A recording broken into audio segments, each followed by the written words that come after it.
doing a few things with density. So density, mass per unit volume, a characteristic of substances. Like the density of iron is different than the density of liquid water, is different than the density of paper, and so on. Things of a different nature, so they have a different identity, different characteristics, things of a kind. We can find the one and the many for a certain kind of thing, and then see how they interact with other kinds of things that are similar. So density, some things we can do with it. For example, let's say we have a block, a rectangular prism of iron,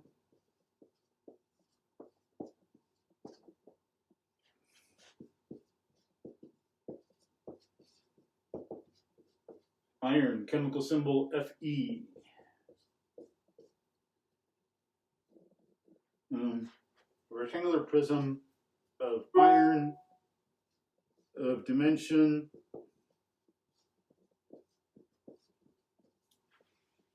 2 centimeter by 1.7 centimeter by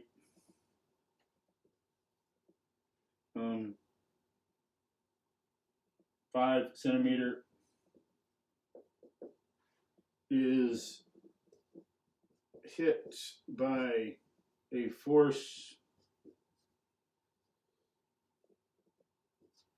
of 127 newtons. What is its acceleration?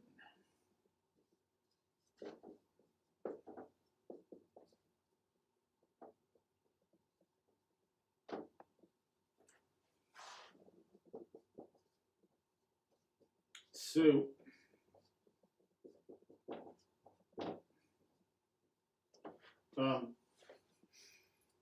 acceleration, F equals ma. So we know we're going to be doing that. F equals ma. I want to find acceleration. I've got force. I just need mass. So we're going to be doing 127 equals something times A. And we just got to figure out what the thing is. We use the density to do that. So density of iron. Look at this again, make sure I'm remembering correctly. Table of densities. Iron, 7.8 grams per cubic centimeter. So, okay, 7.8 grams per cubic centimeter.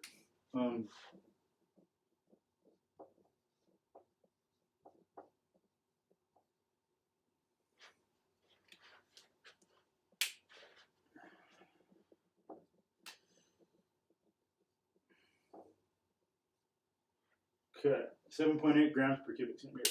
So we calculate the volume, multiply by this, we get our mass. So we can do it with those awesome railroad tracks in chemistry. So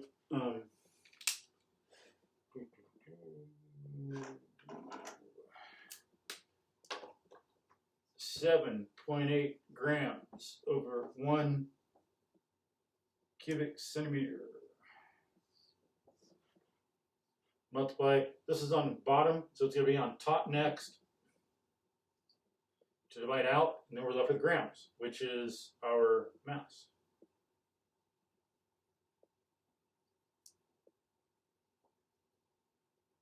Okay, so we do 2 times 5 times 1.7 is 17.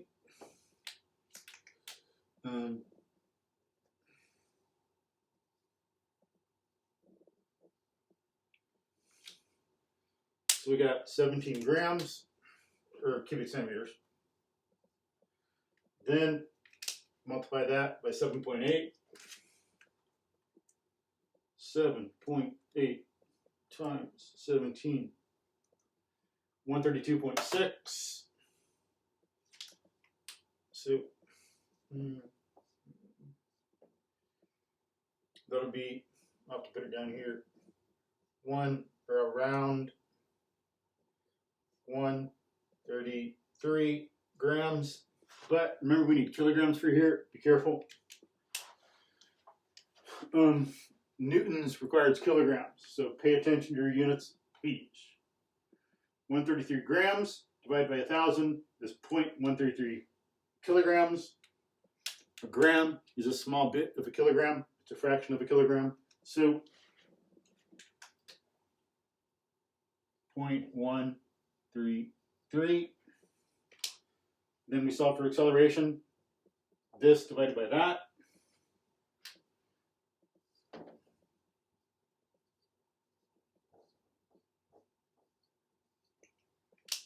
Um, 127 divided by 0.133.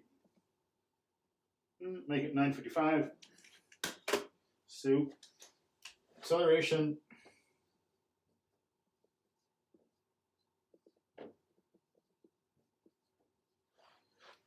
(955 meters per second squared). Okay, that's a lot. All right, so there's one thing we can do with it. Then also, then we can start doing stuff with, after we do momentum, we can get changes in momentum, get into velocity with this, bring in the equations of motion, and think, here's the initial velocity after the collision, after it got hit, because getting hit is like a collision in physics. So a force hits this other thing, we can get momentum, use that to get velocity, see what its velocity is, and then put it on a table with friction and see how long it'll take to reach zero speed or how far it'll travel based on its initial velocity and friction and things like that. One step at a time. As I say, we need to get a concept and then start to put it in a broader and broader context, start to connect it to other things we know. Here's F equals MA. We bring density into play with this now. We've done this. Okay, what if we had density? How would this come into play? Now, what if we had this, and then we get the acceleration, and then we got friction, things like that. Bring in one thing at a time. Scaffold up your knowledge, build it up step by step. So another thing we can do with some density stuff,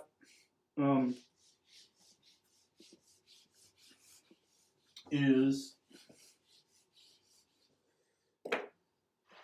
think about in a river.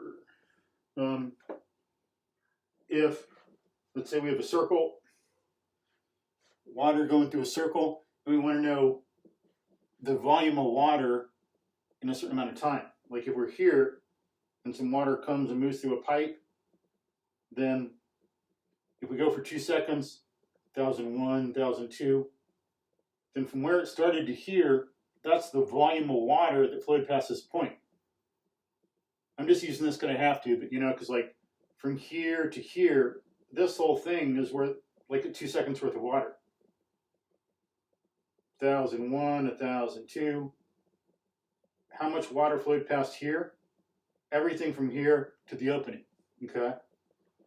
Here's the initial water, and the water that just barely made it is there, and the water at 1 second would be here, like halfway, for a constant velocity water. So if we get the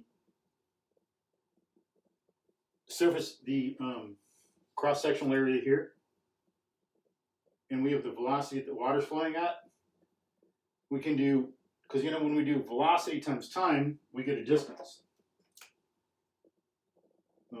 D equals velocity times time.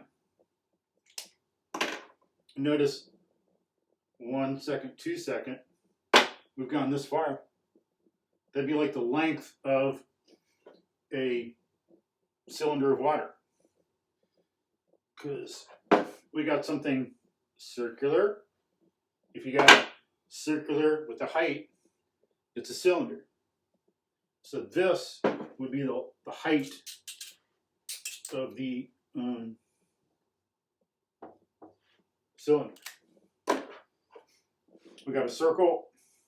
Pretend it's not flat. We have a circle. We get the radius or diameter, get the area. We got the area times the height, because you know, like this, water's flowing through 1,000, 2,000. So in 2,000 seconds, this much water flowed past here. So we got pi r squared h. So the volume of water would be that. And again, we get the height by doing velocity times time. 1,001, 1,002. 2 seconds go by at a certain velocity. And then we got the distance, which is the height of this. We got a fixed circle. And so we can use that to get the volume. So this much water would have flowed past, or oil, or lava, or molten metal or something. What's the mass of iron going past at a certain point? The mass of oil flowing through, how much? So we do pi r squared h. We get h from here, get that from a certain thing, and then we can get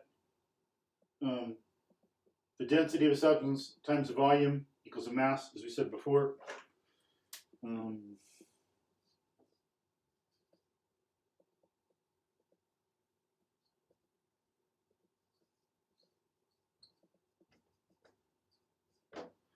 Running out of room, so m for mass, v for volume, density, I write it out.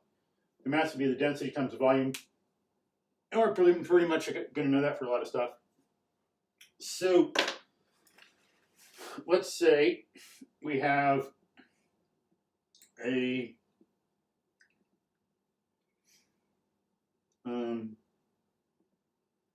river with water in it, and we have, let's say it's a semi-ellipse. So a river has a stream bed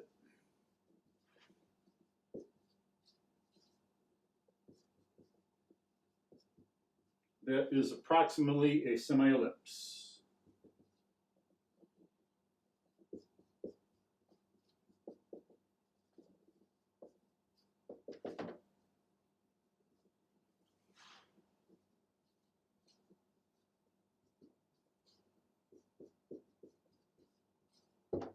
Okay. And with an ellipse, it's like a bent circle. You know, a circle is like that, and an ellipse is like that. So this has an area of pi r squared, and this is pi ab.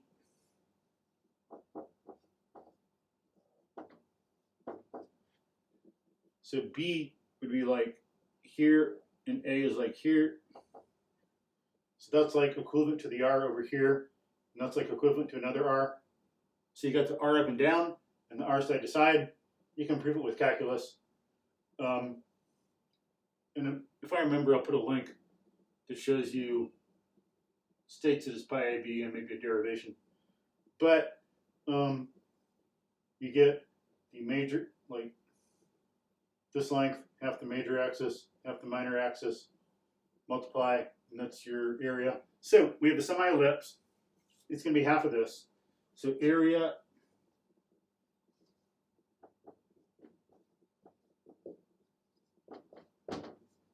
would be 1/2 pi ab. And let's say, thinking about a river, pretend it's like that. And let's say it's like B is 2 meters and A is 15 meters. So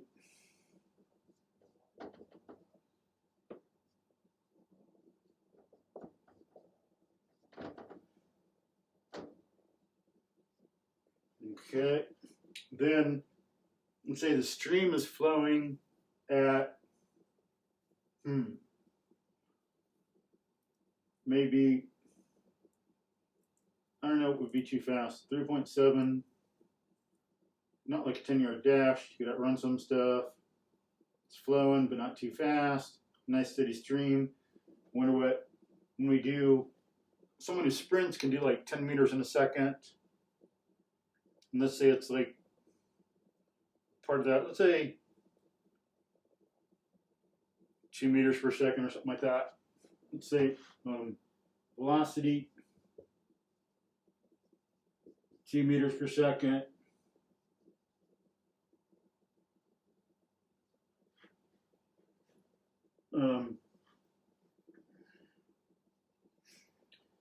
And let's figure out the mass of water, that flows past a point at a certain time.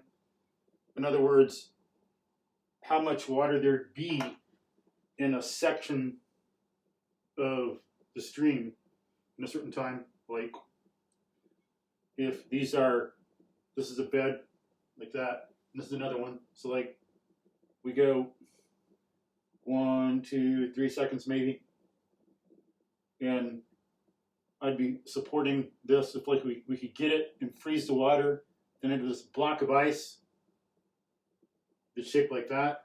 It'd be like we'd have circle. How could we draw this? Go across, and let me think. If I do a cylinder kind of, if I do a sideways cylinder, it might be like then erase part of it.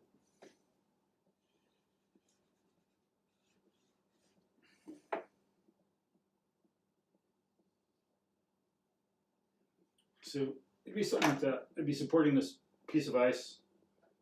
If you can see that, that makes sense. This is the front, that's the back. And so I got this block of ice I'm holding up as if this is a solid thing here. So we want to get that much water. Or if it was like a rectangle, you could think this is like water flowing past here, and you go 1,001, 1,002, 1,003. This would be the volume of water that flows past this point. 1,001, 1,002, 1,003. This much water, area times length, flowed past there. So we get that. We can use this to get the volume. And see, in 3 seconds,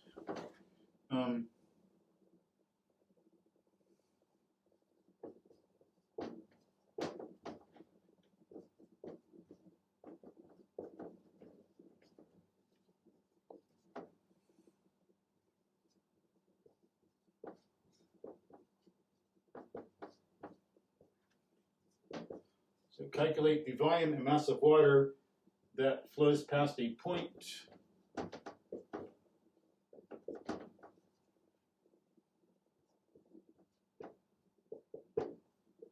or cross-sectional area. Flows past a point in 3 seconds.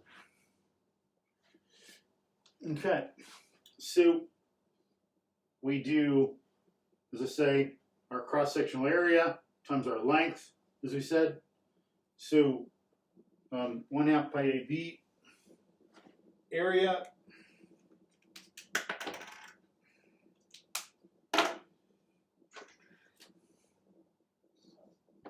A 1/2 pi 2 times 15 ½ half of 2 is 1, 15 pi. And that'll be is a decimal 15 pi, about 47 square meters. And then as you said, the length, the height, or the length of the thing, the height of the cylinder, or half in our case. Height, velocity times time, 2 times 3. Height is 6 meters. And so then the volume, we already got area. Remember, it's like it's kind of like that, but with h. But we got an ellipse instead of a circle. Instead of pi r squared, we have 1/2 pi ab.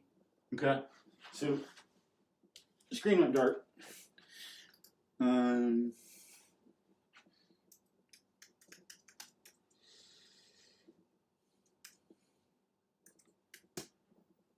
Okay, so got the area, got the height. So that's another way to do. Like this is for cylinder only, but remember, in general, for some stuff, the volume is the base area, surface area, base area. I forget what they call that, but area times height. Small h, capital H. Sometimes we use a capital H for the height of a 3-dimensional thing, and a small h for a height of a 2-dimensional, but we get the idea. Small h is used a lot. I'll just use small h to be consistent. But for prisms, things that are similar like this, for right prisms and things, you can get the area of the base multiplied by the height, and that'll be the volume. That's the basic idea here. This is more general than that. Get the area multiplied by the height. That's our volume. So multiply by 6 times 6, about 283. So you can still see it, I think. So volume, or I guess I'll put it up over here. Volume 283 cubic meters. And so as long as we're dealing with water at 4 degrees Celsius, then density is 1. And so the mass is density times volume. Mass, density times volume. So the mass is 283 kilograms.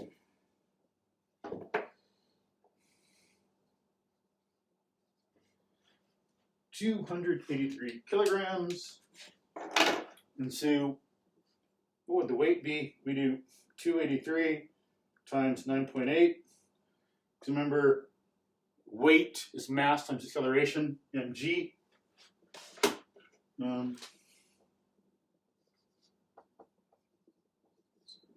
So 283 times 9.8. 2,773.4. So it'd be 2,000, about 770 Newton. And change it into pounds times 0.225. It's about 624 pounds of water. All right, so there is a use of density to get mass in like a stream. Then of course we could do other things with it. Okay, so there's 2 uses of density.